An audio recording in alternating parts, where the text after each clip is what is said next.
लकल हम्द या अल्लाह अस्सलातु वस्सलामु अलैका या रसूल अल्लाह अम्मा बाद। सिलसिला है हमारे नाज़रीन और नाज़रात के किए हुए सवालों के जवाब देने का।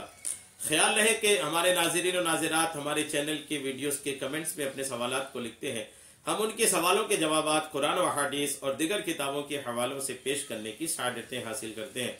अगर आपका भी कोई सवाल है तो आप अपने सवाल को हमारे चैनल के किसी भी वीडियो के कमेंट्स में लिखिए, आपका सवाल हम तक पहुंचेगा। इंशाअल्लाह हम आपके सवाल का जवाब भी पेश करने की सआदतें हासिल करेंगे। हमारे नाजरीन में से किन्होंने सवाल किए हैं कि सजदा की हालत में रोना आ जाता है और आंसू मुसल्ला पर गिर जाते हैं, तो ये कैसा माना जाए?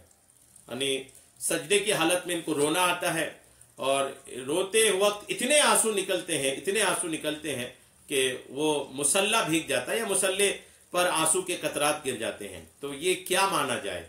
आंसुओं का मुसल्ले पर गिरना या सजदे की हालत में रोना, ये क्या मामलात हैं? ये इस ताल्लुक से इनका सवाल है। मैं इंशाअल्लाह जवाब अर्ज करता हूं, आप तवज्जो के साथ सुनिए। अल्लाह तबारक व तआला के लिए रोना, जाहिर सी बात है सजदे में रो रहे हैं तो अल्लाह ही के लिए रो रहे होंगे। अल्लाह के खौफ से, अल्लाह को याद करके, अल्लाह के डर से जब नमाज में दिल को नरमी हासिल हो गई तो रोना आ गया। तो अगर अल्लाह के खौफ से रो रहे हैं तो आप सुनिए, अल्लाह के खौफ से रोने के बेशुमार फजाइल हैं और खासकर सजदे में, क्योंकि आदमी अपने रब के सबसे करीब तब होता है जब आदमी सजदे में होता है। जी हाँ, ये हदीस पाक में है कि आदमी अपने रब के सबसे करीब उस वक्त होता है जब बंदा सजदे में होता है। तो जब अपने रब के सबसे ज्यादा करीब है और उस वक्त बंदा खुदा के लिए रोए, खुदा के खौफ से रोए, खुदा के डर से रोए, तो उस रोने की बड़ी अजमत है, बड़ी शान है उस रोने की। तो अल्लाह करे कि सबको इस किस्म का रोना नसीब हो जाए। ये रोना चाहिए, इसकी बड़ी अजमत है, बड़े फजाइल हैं इसके। सुनिए इसके फजाइल। जब उन पर खुदाए रहमान की आयतों की तिलावत की जाती है, एक खुलासा है कि जब उन पर यानी मुसलमानों पर खुदा रहमान की यानी खुदा की आयतें तिलावत की जाती हैं, वो सजदा करते हुए और ज़ारो ख़ितार रोते हुए गिर पड़ते हैं।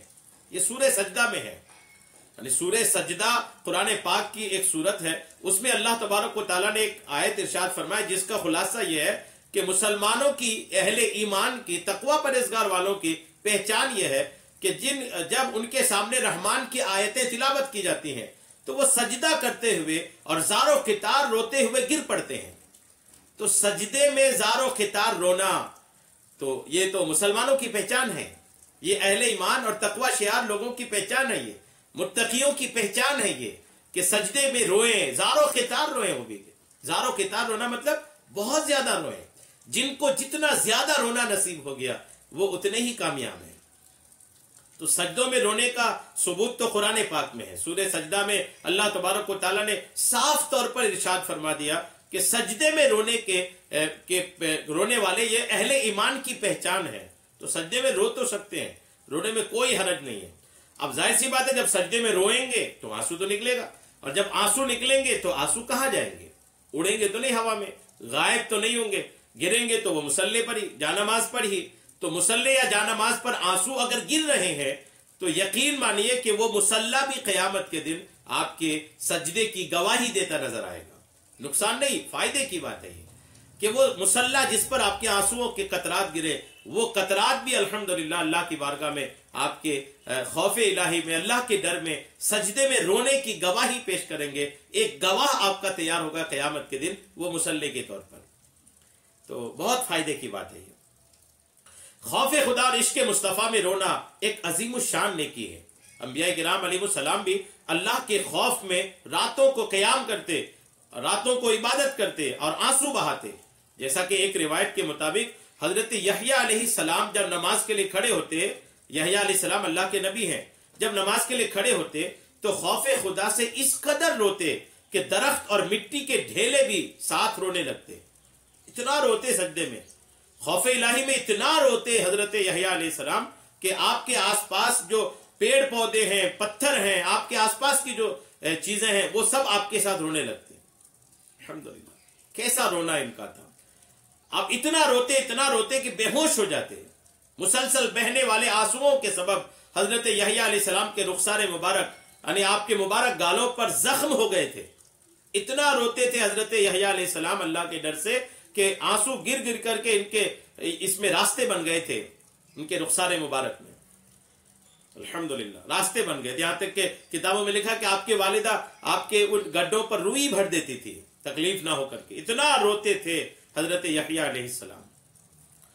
خوف خدا کے فضائل میں کئی احادیث مبارکہ ہیں، جیسا کہ فرمان مصطفیٰ علیہ السلام ہے کہ جس مومن کی آنکھوں سے اللہ پاک کے خوف سے آنسو نکلتے ہیں اگرچہ مکھی کے سر کے برابر ہوں، پھر وہ آنسو اس کے چہرے کے ظاہری حصے کو پہنچے تو اللہ پاک اسے جہنم پر حرام کر دیتا ہے۔ یہ حدیث پاک ہے کہ اللہ کے خوف سے اگر مکھی کے پر کے برابر بھی آنسو نکلے اور وہ اس کے چہرے پر پھر گئے تو آقا کریم فرماتے ہیں کہ اللہ تبارک و تعالیٰ اس پر جہنم کو حرام کر دے گا۔ بڑے خوش قسمت ہیں آپ کہ آپ کو سجدے میں رونا نصیب ہو رہا ہے۔ فرمان مصطفیٰ علیہ السلام ہے وہ شخص جہنم میں داخل نہیں ہوگا جو اللہ پاک کی ڈر سے رویا ہو۔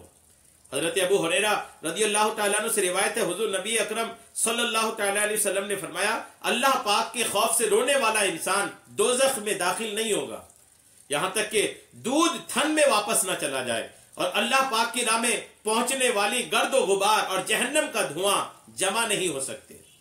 حضرت عبداللہ ابن عباس رضی اللہ تعالیٰ عنہما روایت کرتے ہیں کہ میں نے حضور نبی اکرم صلی اللہ تعالیٰ علیہ وسلم کو فرماتے سنا دو آنکھوں کو آگ نہیں چھوئے گی، ایک وہ آنکھ جو اللہ پاک کے خوف سے روئی اور دوسری وہ آنکھ جس نے اللہ پاک کی راہ میں پہرا دے کر رات گزاری۔ اللہ پاک ہمیں بھی اپنے خوف اور عشق رسول میں رونا نصیب فرمائے۔ بڑے خوش قسمت میں آپ روئیں، آپ اور زیادہ رونے کی کوشش کریں، بلکہ اللہ کو یاد کر کے اللہ کا ذکر کر کے اللہ کے احسانات کو یاد کر کے عشق رسول میں رسول اللہ کے احسانات کو یاد کر کے رونے کی بھرپور کوشش کیجیے۔ اس عادت کو برقرار رکھیے کہ رونے والی آنکھیں سب کو نہیں ملتی۔ رسول اللہ رونے والی آنکھوں کے لیے دعائیں کرتے تھے۔ بہت سارے اولیاء کرام اس طرح کی آنکھیں اللہ کی بارگاہ میں مانگتے تھے جو اللہ کے خوف میں روئیں۔ آپ کو الحمدللہ اللہ کی رحمت سے ایسی آنکھیں ملی ہے کہ آپ روتے ہیں۔ آپ اس ادا کو اس عادت کو برقرار رکھیے اور جس وقت آپ کو اللہ کے خوف میں رونا آئے مجھ غریب کو مجھ فقیر کو اپنے دعا میں ضرور یاد رکھیے گا۔ اللہ تبارک تعالی ہم سب کو سننے سے کہیں زیادہ عمل کی توفیق عطا فرمائے، آمین، بجاہ النبی الامین صلی اللہ تعالی علیہ وسلم۔